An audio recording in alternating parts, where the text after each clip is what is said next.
Right, so, yes, based on the Blackpool Doctor exhibition I saw when I was 5. So in other words, The smaller one, that's...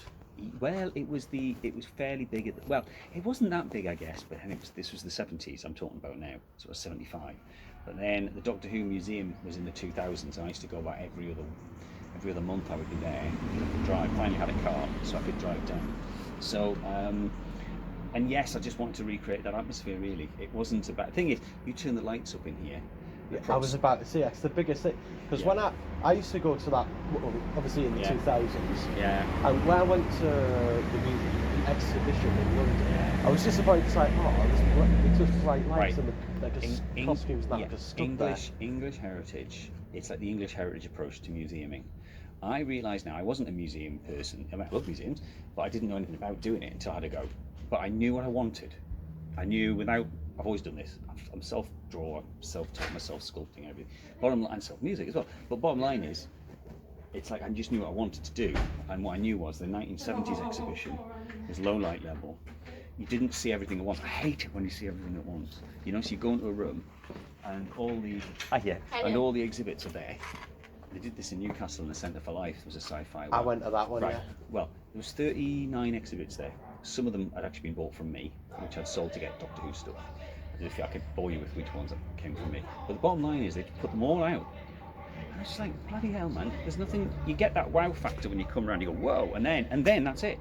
And then you're just walking up to things. And it's like there was only 39 actual displays. Now in here, it's tiny. Haven't got the centre for life. However, there's over 200 things. So what I've done is at school. Well, I've been an art teacher. I still teach 2 days, but now I'm working more on this. Basically what I'm doing is I've literally built all the stands so they interlock, and it's just mental. So if I'm trying to put something new in, it's not that easy because I've got to pull them out, remeasure. You've literally been cutting into the wall, I've seen. Oh, yes, kind of. Anyway, do come in. So is it two to come in? Yeah, one adult, one child. Tenner, straight tenner. I've got it's cash only. Is that? Is there a cash machine? Cash machine. Just see that big tree? Just right in front of you there. Yeah. That big tree is just in the pit. It's all there. Or I'm just watching the triple going crazy. And I hope you like it. I just hope it just. Yeah, I always like it. If you like Doctor Who, I always love it when people who really like, because it's meant for people who. I mean, I spent lockdown getting every single one of the Doctor Who cassettes that hadn't been digitised or remastered because the BBC had lost the original recordings. I know, that's right. Well, the BBC, there's like the Red Terrapil, right, in here, is probably the piece I'm most proud of in terms of my own work, because what they did was I got it from Bonhams. I'd seen it in Llangollen before, on the floor, and it was just like a piece of shit. It was just like, what the, and I knew what it was. I thought, my God, that's the Red Terrapil. The head was off, everything. It was just no, it was just. Anyway, so when I got it eventually, I realised they'd put the green leader head on the red body. I'm going to do an issue about this because I do like a deep dive issue on each monster. But bottom line is, they put the wrong head on the wrong body. So I ended up, and I thought, well, I'll just put it together because it's all pterodactyl. It's wrong, I just thought, no, it's the red one. So what I did was, the green pterodactyl head had been discoloured in the Longleat fire in the 90s by K9 went on fire. So that's why it had discoloured to a brown colour and lost its green colour and lost its chin. So I resculpted its chin. And you'll see that, and I've left that white so you can see where I've sculpted, right? Its eye, you put a ping pong ball eye in with a felt marker, square end felt marker on it. I said, really? So anyway, I got rid of that and resculpted the eye in, so that now looks quite accurate. I haven't repainted it, because I just left it as it was. But then I had to recreate the red head to go on the top, so I had to resculpt the red head. I managed to get a cast of the front bit of the face because it's more original from the original world. Then build it all up, build that. Then the arms have been sold off in a different lot in the wrong monster, and I put out on all the fan sites, please, if you've got the Red Terrapil arms, I will buy them off you so I can try and cover them. Gone. So right, I'll sculpt 2 new arms. So I'll sculpt the 2 new arms. That took me bloody ever. And then the legs have been pulled off the body, so I then had to make a fiberglass frame, resit the whole thing on because it's heavy, and then join up, sculpt the join, but I had to match it. It's 3 years work basically, but we've now got the red pterodactyl and the green head, the leader one, which has got all the animatronic head. It's in front, so that's what that is in front. So that's why there's 2 heads. So the head itself is a reconstruction, which I always say, I'm dead honest with what's, and it's just this, but that's what us fans do. I know. I don't know why, but for some reason, on the special edition DVD and on the Blu-ray set, they cut out a tiny little scene of him using the controls in episode 1. I don't know why. Well done spotting that, because I hadn't. Yeah, interesting. I honestly don't know why, and it also makes me glad that at the original museum, it meant in retrospective, you know, I'm going, oh, all this cool. So at the time, it's like I can now say I've touched Dalek 1-7. It's like one of those things. It's like I've touched it. The problem with the Daleks was when it went to Bonhams, because I knew Bonhams was coming up, and I knew they were selling off at Blackpool, because I knew they weren't looking at. I used to go in. The Garm's Arm. I can tell you a story about the Garm, but I won't bore you totally. But the Garm's Arm would. Over years they were falling to bits, and I was cataloguing them falling to bits, and I went in a few times and said, look, I can come and fix that for you, just let me come in and I'll sort that out. And of course they went, no, can't touch it. Right, fair enough. But anyway, so eventually I put in a bid for it in 2010, lost. Then a guy who had about 30 grand to play with bought 6 classic monsters, put them in a industrial unit, prefab, thin-walled, and in the sunshine. Just left them to rot for a year. At which point the arm that was left had fallen off by the time he then put that on eBay, because he had no idea what to do with it. So he had that much money. I had about 3 grand, which I saved from selling half my life.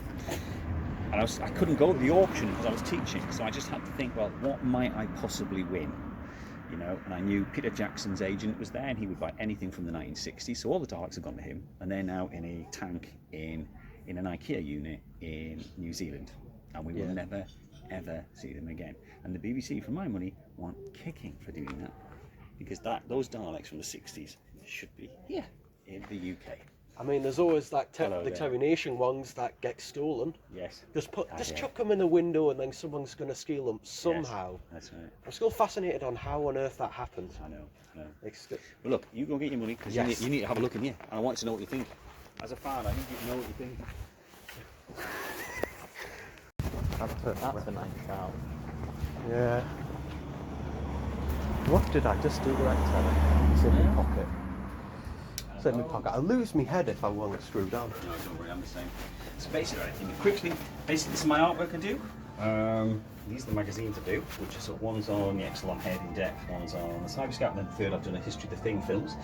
And then there's a guidebook. Look, there's no pressure at all, but that's the sort of stuff I've been doing in lockdown. There's a lot of Andrew Scaletta artwork, originals in here. So that is one of his original Thunderbird comic covers, but he's also donated a couple of his Who pictures as well, so they're in as well. So there's a few of my artworks and a few of his just come in. Oh, that's great, thank you very much. I get his, you know, his calendar. Yeah, he's lovely. The reason I get that is because it's a cheaper way to get like a bunch of the artworks. I wish you just put them in a book again. I've got one of his books. Have you got Blacklight? Have I got a backlight? No, the book Blacklight. Oh no, I don't. Right, just send him an email and ask him for Blacklight. It's a history of his artwork. It's a gorgeous book, really worth it. You'll get it fair and you'll sign it for you. Just say I've sent you and that you want in Blacklight the book. All right? Oh man. Now, so basically, what we've got, everything is made for screen in here, right? Except for a couple of things. This, which I'm making myself, because I've got a full Morlock suit of armour from the Time Machine, and I've got the leader head, which snaps and everything, but I didn't get the bodysuit, okay? This is sadly, and I bloody wish it was the real Robbie the Robot, but it's not, because he sold for 5.3 million, probably to Peter Jackson. Anyway, and then the next thing is, that is, however, an original Morlock from the 1960s Time Machine with 2 heads surviving, which I restored, and that was a sort to do. But that's Kevin Bacon's Mask of Hollow Man, but you can see that's 20-year-old rubber, so you can see, if you imagine how old and knackered that's gone, in 20 years, imagine how bad that was. So I had to do a lot of sculpting on that, basically. This Ice Warrior, just to give you a brief, that is from a little known of spin-off that didn't get made, but they made the Ice Warriors for it, called Ragnarok. And basically what it was a new series writers and a few of the team who went on to make the new series in the 90s. It was in the wilderness period. It was the Ice Warriors were coming to invade Viking Northumbrian Britain, which I think was cool. And unfortunately, it was all being filmed in York, in this recreation of a Viking village, which would have been cool as hell. And sadly, the set's got set on fire by an arsonist, and they didn't have the money to re-employ everybody and reset. However, the Ice Warriors, well, 3 costumes were made, and that's one of them, that's the Lord. Hello! You alright? Anthony, you okay? Yes, just those. Yeah, good. I'm just having a quick chat here. Yeah, you right. Was that alright? Yeah, Good. And then this is the oldest piece in here.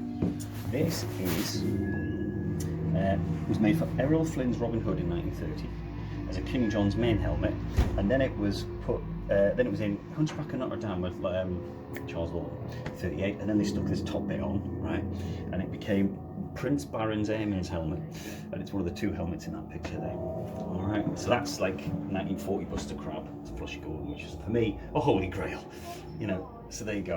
I mean, there's a workmanship like you wouldn't know it. No. You wouldn't know that. Like No. that thing, you know, Yeah, you yeah. wouldn't say that was that No. old, but it's like the restoration Yeah. you've done is But there's, fantastic. there's no restoration on that. No restoration, no. No. The orange light again. You know the thing is, the reason the BBC dipped all the lights in the first place was because you put the lights up and things look a bit crap. Yeah. Right. Some of them look amazing, some of them don't. That would look. I'm glad you think it's restored, but it ain't. It's just been made of thin metal, so it's one of the rare pieces that's been fine.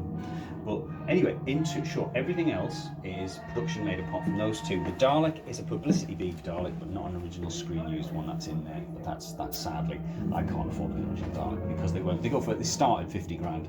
I know. And I've just, but you know, I've wanted a This Planet Earth one, but the problem is I don't have that money. well, they're about. I don't have that. I don't have that room as well. Yeah, they're big. They're big.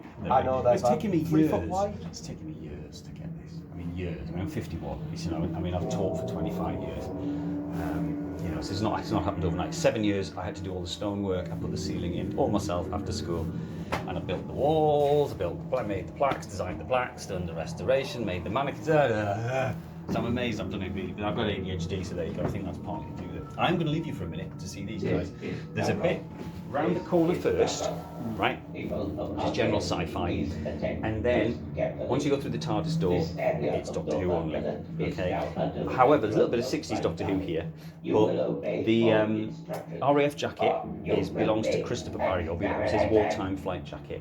And I've got some 60s scripts that he did to go in with it, but I haven't finished that display. I just heard a bit of the Dark Fight.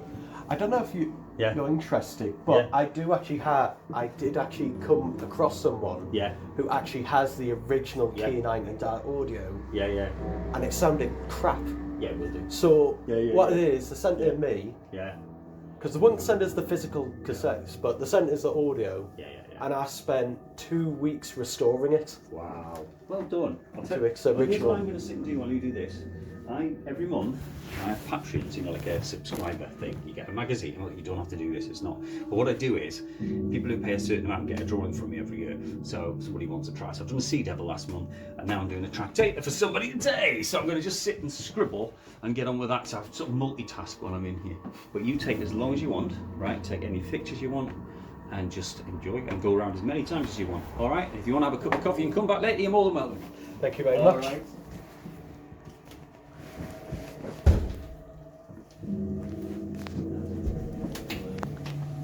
I'm going to actually properly take some video now. This side, it sucks.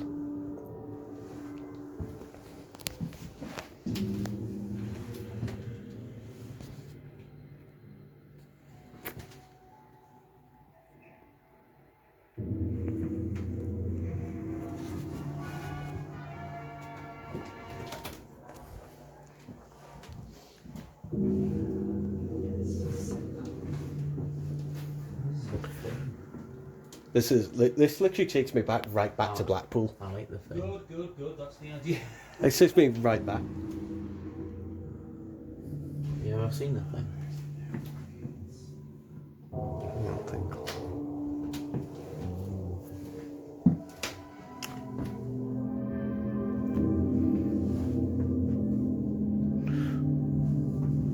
Oh, it's a piece of Varga.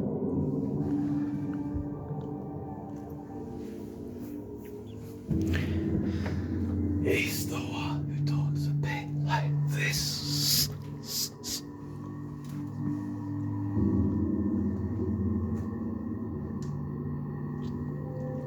Oh God, watch your head.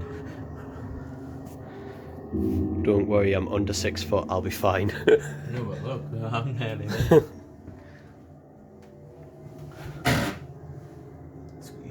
I thought that was a sound effect. But it was just the floor.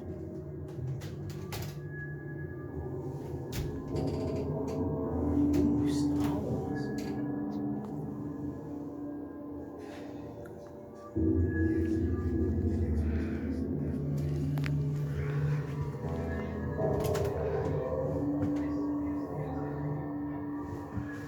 Iron Man animation cell. They're very fragile animation cells.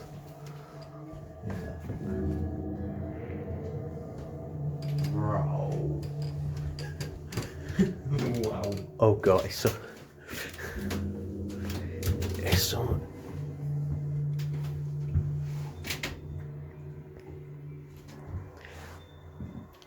We're coming here again. I'm saying it right now, we are definitely coming here again sometime. Oh, Spider-Man's chess piece. Wow. Unfortunately, it's from the second Andrew Garfield one. If only it was Avengers.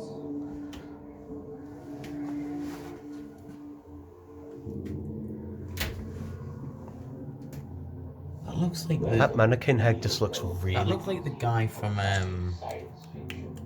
what's it from? You know the ghost train at the pleasure beach? Yeah, it kind of reminds... The creepiest thing is that mannequin head, it just looks so creepy. It's so off-putting. Okay, switch sides. Yeah. You get very close in this place. Is that the jaw? Venom's jaw. Or teeth.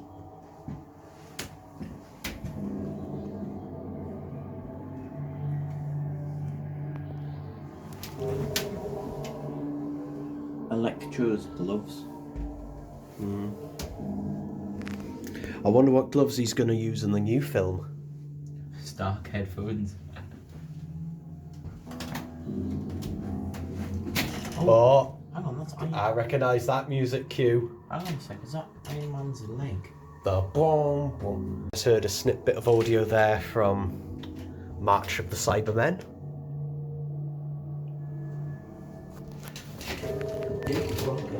Mind your head. Okay. God almighty. Wow. This is the corridor that Sophie Aldred, you know who plays Ace. This is where she filmed the documentary.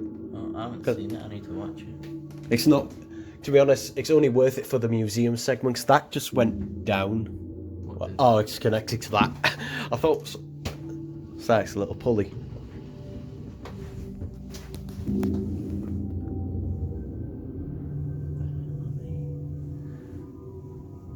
of the Down.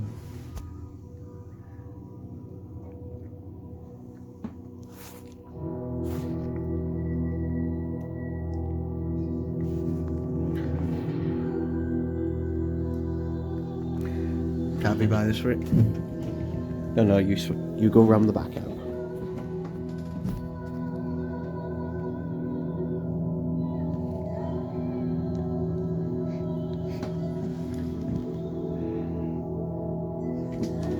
Okay.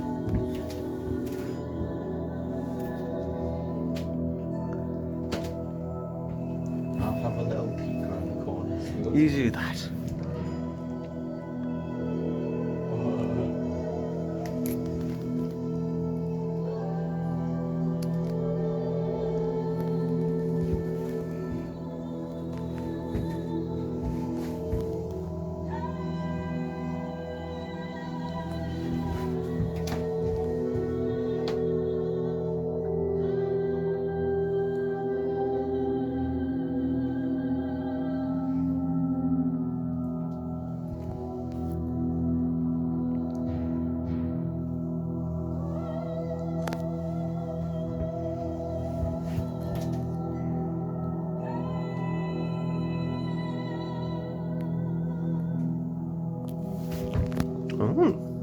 Oh, Nathan, it's the one used in the animation, the Macro Terror animation.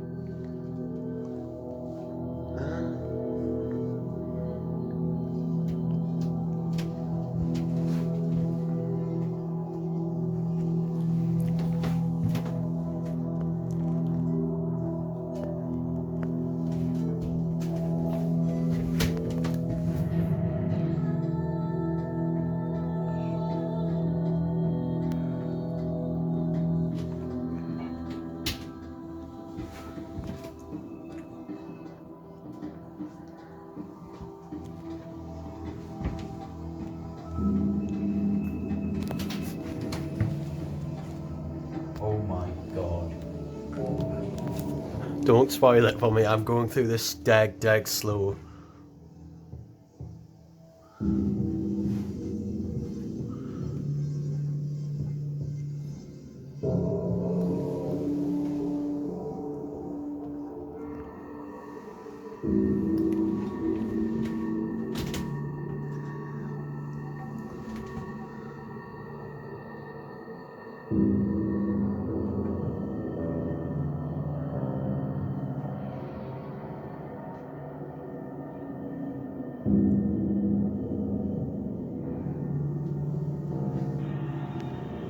Go.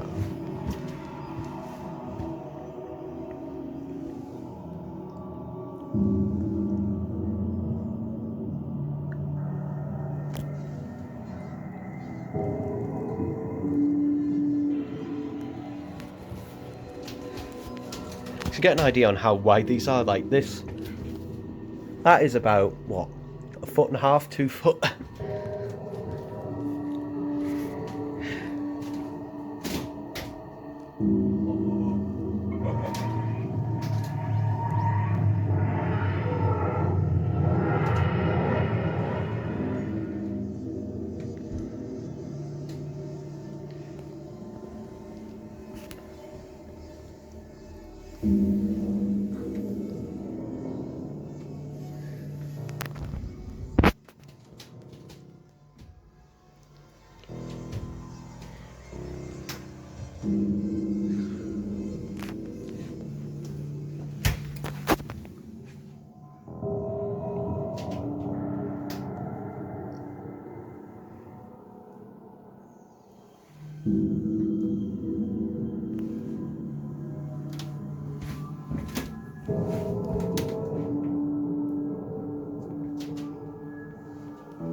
There's, okay.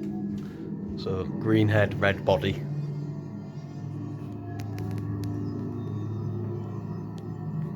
He looks oddly happy.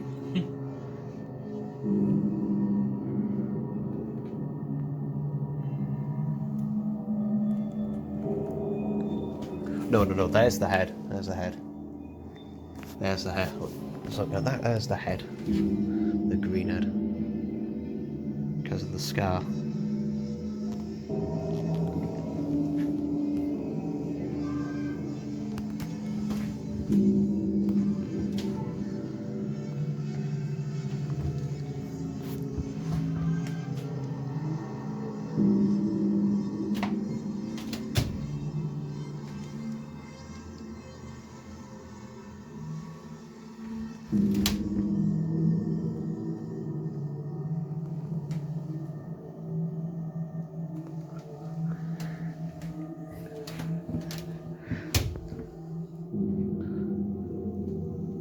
All I'll say is, finish looking at this one before you look at this I'm not one. gonna look behind me. Don't look behind you. Don't tell me what's behind me. I'm not going to. Just don't look behind you. I don't want to be spoiled, just like what?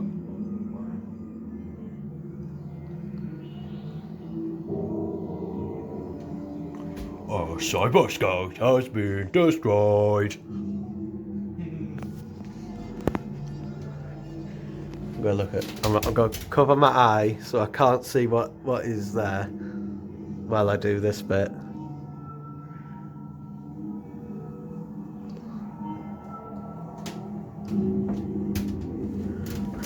Go with it.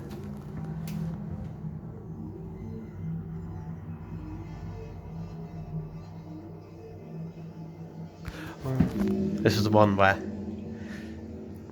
they had their tashes cut because the actors kept eating the little mustaches they had, so they cut them off so it looks even worse as a result.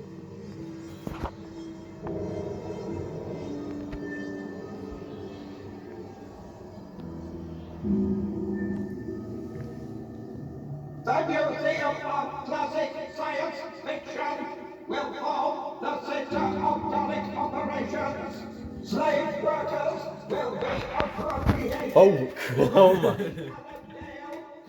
I thought that was going to be an audio cue when you. No, it's not. That's. I know it's not. When I first saw it, I thought, oh, if I walk past I wonder if this is censored, or whether Neil is literally in the other room just like pressing it randomly. Though I did hear it I think before. it's just an audio track. Possibly.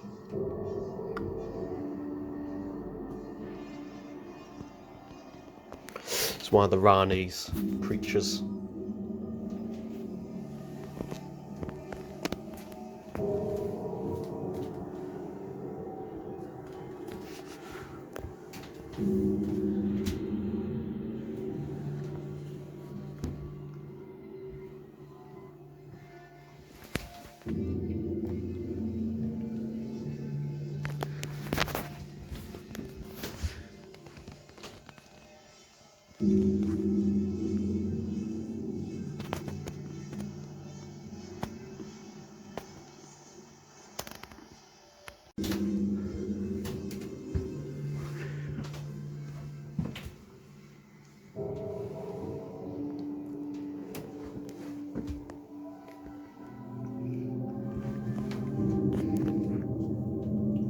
I'd also do the same thing for this one.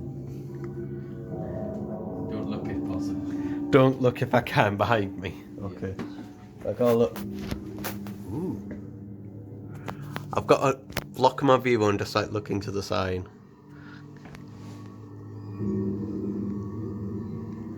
I would get back and show it a little bit more, but I literally can't because otherwise I'm gonna go right into the glass.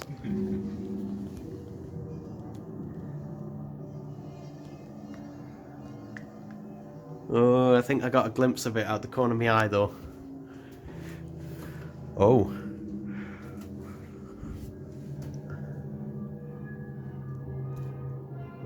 Oh, that looks really cool. Yeah. Reminds me of the one that had, you know, in the Who shop in Blackpool. It could be. Oh, very. That's very tall. What is? Final. Well, yeah, because you gotta have an actor inside them.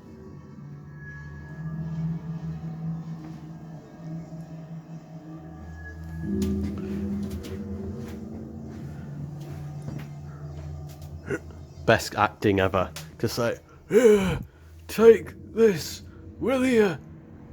It literally does sound like that.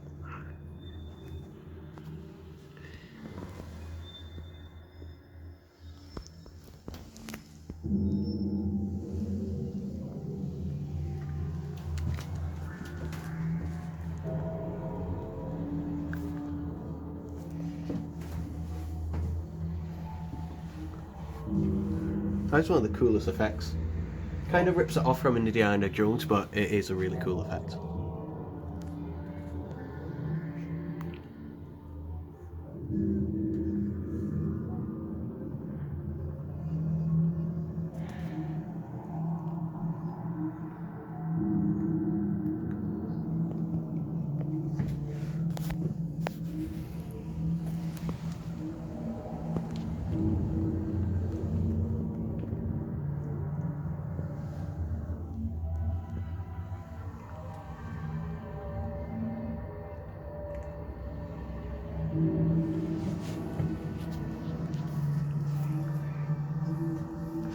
Just do that again, what you were doing. Do that again.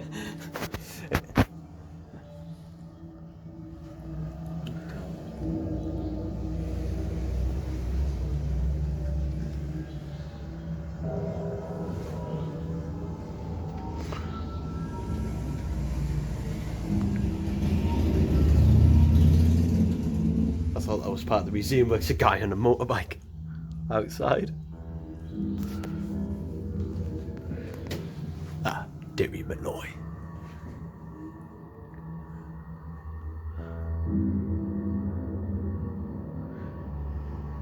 Yes, there is a bunch of pictures.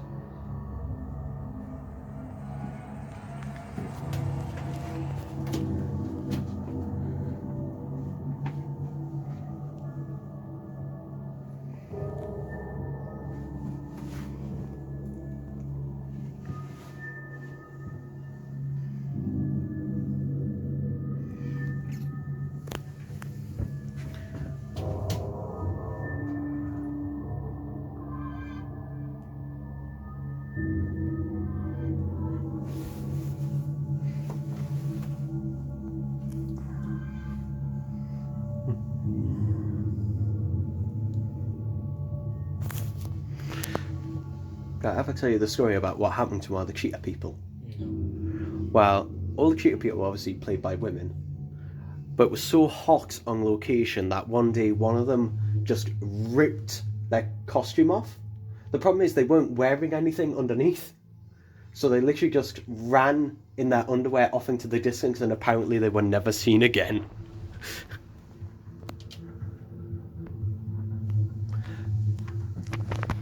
I'm going back to the Dalek. Yeah. I gotta go back to the Dalek.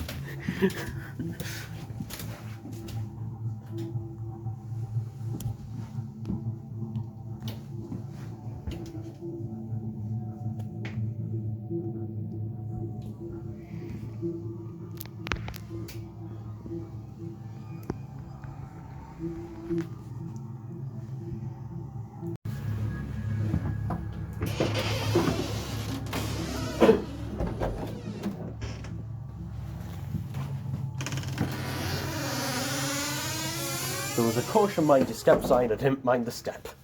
That was clever, wasn't it? How was that? That was absolutely amazing. That was a proper nostalgia trip. Good. That is great. Yeah, good. I mean, it's one of those things where you just go by it, and I love the fact that, you know, the corners just like are off, because it reminds me of the Dalek section. Yes. In the Yes. in the Blackpool Museum. Yeah. It was a dark corridor you had to walk by with barely any light, and you just heard them just I like know. shouting. And I do like the fact that you have that here, that you have the Dalek, you can hear it. Who did the voice? A guy called Roger Dilley. He was on Dimensions in Time. He was actually the Dalek in Dimensions in Time, but then he was cut. Because they couldn't get he's the rights. great. from He does the Terry Malloy, Nation. does that Cyberman, he does the lot. He's really good. But basically, that's what I wanted to do, and I hated that distance we talked about, the Centre for Life. That thing where you just go in and see everything, it just leaves me cold. I mean, did you see the experience one? Like, that was worse. No, That one, I'd given up they by that had, point. I've still got, that one, Yeah. they had the brightest lights you'd ever seen in your life, and literally, they just literally had them on mannequins just standing there. I know. Well, the BBC, I've said for a while, have not really cared about it. They've bunged it. You see, David Boyle, hang on, I'll just put that on you for you.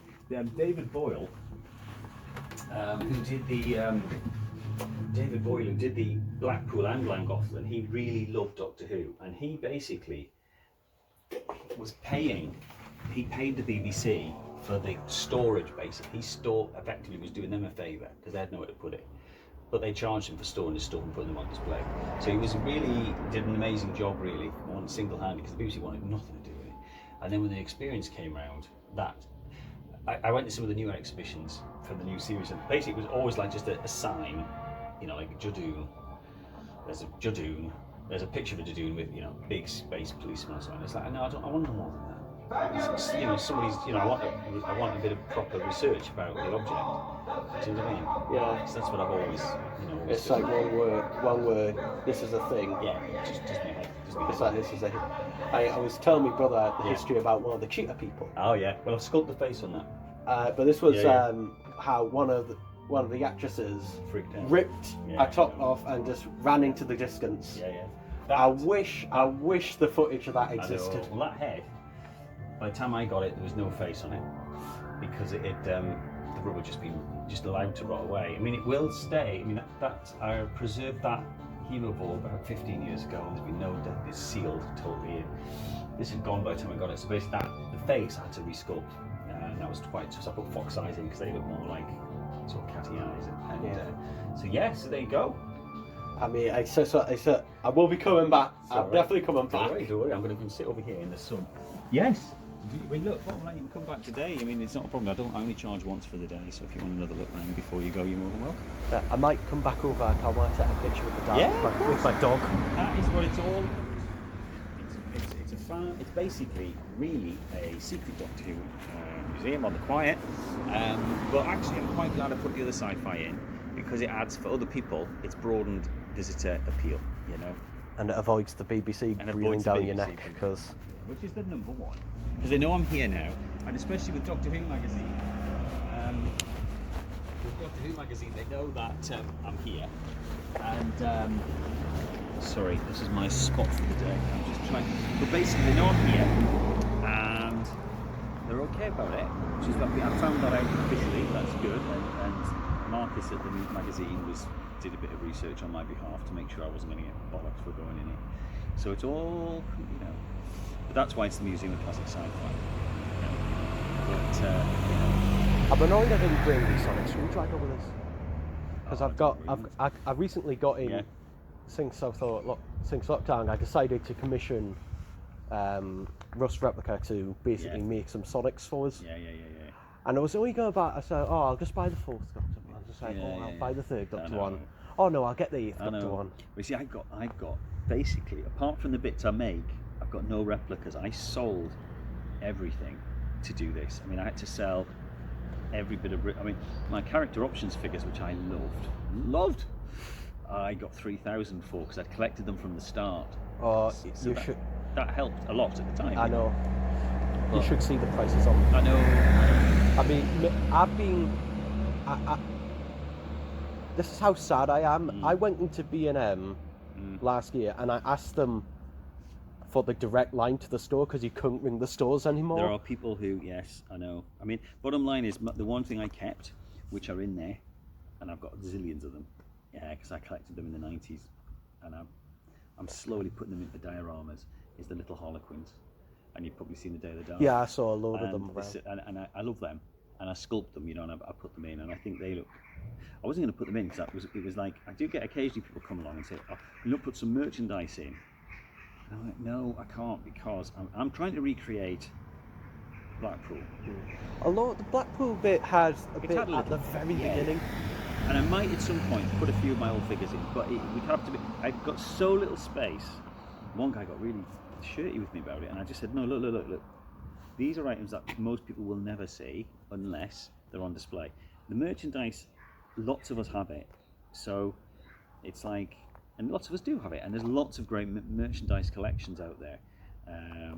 So it's around, you know, and if you go to conventions, it's there. Yeah, it's not like, these are, my thing is to stop these things falling to bits so you can see them. That's what this is about. It's not about putting my collection of books, toys, whatever on. That's not what it is. Not that saying I don't love them, because I do. As I say, my Harlequins, I love my Harlequins. But I suddenly thought the Harlequins, because I was deliberately making them story by story. I thought, oh, they're so bloody small. I can probably just put them in. So like with the Death to Daleks head, that little Death to Daleks thing, it's a couple of centimetres across. I thought, oh, I can go in. And I think it works. Yeah. You know, it was a nice little thing to say, oh, here's the thing to say, oh, here's a little diorama. Yeah, the problem is they take me so long. But I'll tell you, the next pieces that are going in, I'll have to wait till autumn. It's quiet today, actually, but very busy yesterday. I'll need to take the glass out, you see, take everything out. The next things that are going in, you're going to kick yourself if you don't know this. Do you know I've got the Purple Mars head? Yes, yeah. I was going to ask you about it, because a friend of mine recently told me about it. He's got a free pass for this. And I went, how come you get given everything for free? Is he a patron? Is he a patron? No. He just I asked him, how did he get a free pass? He said, oh, I just turned up the first day and he got a free pass. Nah, he'll have done something to get the free pass. Who is he? What's he called? Reese Harvey. Oh, no, Reese was a Kickstarter. Right, he doesn't tell me half the things. I think he just kind of winds me up a bit. If you want a free pass, we keep trying to top each other. Right, friend me on Facebook. Right, so I can friend you on Facebook and we can stay in touch. And then basically, I'll show, if you want to, you do not have to feel any pressure at all. I do Patreon, which is a monthly subscription, and it starts at $1.50 a month. And that's you get the newsletter stuff, and then there's a magazine, and it goes up slowly. And if you want to, so that's how you get your free passes and all that stuff. And then you can come and go as much as you bloody want, and you get magazines and stuff. So if you're interested in that, I'll send you the link to that. I was going to say something, and I'm just like my mind is going to go blank on it. No, don't worry. So what's your name? Sorry. You know the toy thing. I mean, yes. There's I love the toys. Have you ever been to Brooks Collectibles in Blackpool? Yes. I do love. Just to be clear, right? I adore toys, and my biggest regret at the museum. It's a small regret, really, but I went to Forbidden Planet recently, and I love action figures. I mean, I hate Forbidden Planet right now. Well, I do at the minute. It's not right, but I just popped in one day, and there was Tron action figures and the new Alien action figures. Now, for me, they were like, normally I would have just bought them, and then my son loves Spider-Verse, into the Spider-Verse, and I saw the Spider-Verse figures, and I thought, oh Christ, gosh, they're so nice. And I was like, I used to collect action figures like a bastard, and I love them. And of course, I just had to stop because I just haven't got the money to, because the price of figures. Can you tell me how to stop? Don't stop. It's nice. The bottom line is, it's like with me though. This stuff is expensive, and I have to pay for it monthly.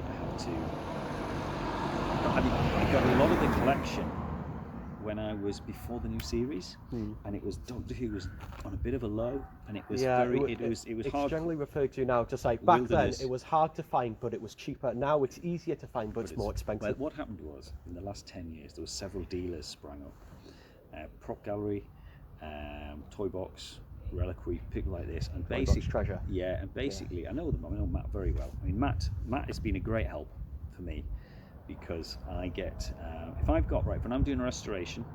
If you've seen his little plaques, reliquary plaques, with little bits, right. And Patrick Troughton, and the keys in.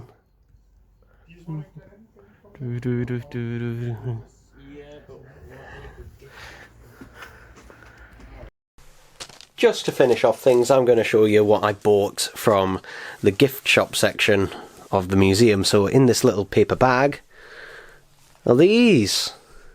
Yeah, so these are £1 each, or £3-4, but the Dalek one was the only one I was interested in, so I bought 3 of them, and one of them my brother got. So yeah, I will get these framed at some point, but yeah, they are very nice. They remind me a lot of the Product Enterprise artwork that they had on the boxes there, but yeah, really nice artwork, and also nice thick card as well. It's not like paper, it says, nice thick card, and again, information. And as ever, these are limited edition. Now, the next thing I got, I wasn't planning on getting, but as soon as the words limited edition entered into my were told to me, because I had to pick it up, and it's this. This was £3.50. So yeah, there was other ones, but this one was the one I was coming for the most, and getting this all in frame is a little bit difficult. But again, this is, nice card on the front, but yeah, it's basically a lot of detailed information and history about the museum and the exhibits in there. So yes, not really much else to say. There is a store copy of these as well, so you can actually, have a look at them beforehand. So yeah, but that is all quite nice actually, and thankfully they come in a protective sleeve, so yeah, that means this will stay nice and protected. I might get this framed as well, I don't know, but yeah, there we go.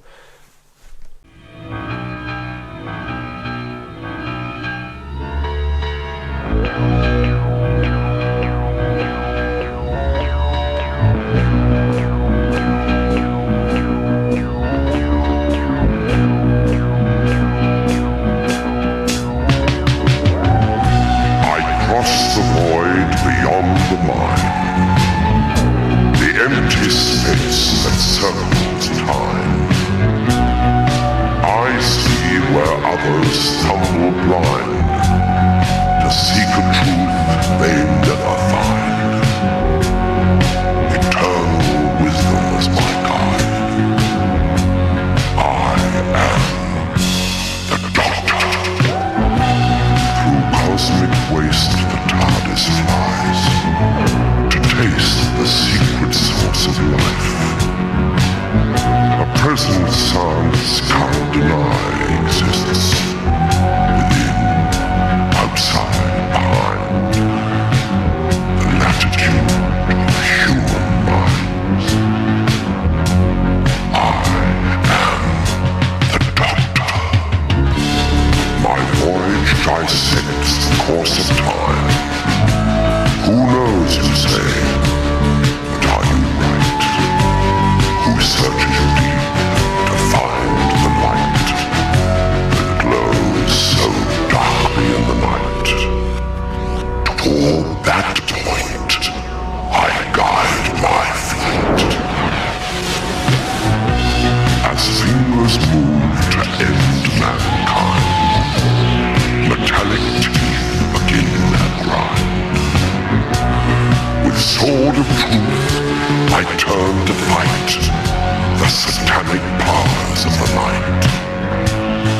Is your faith before your mind? Know me. Am I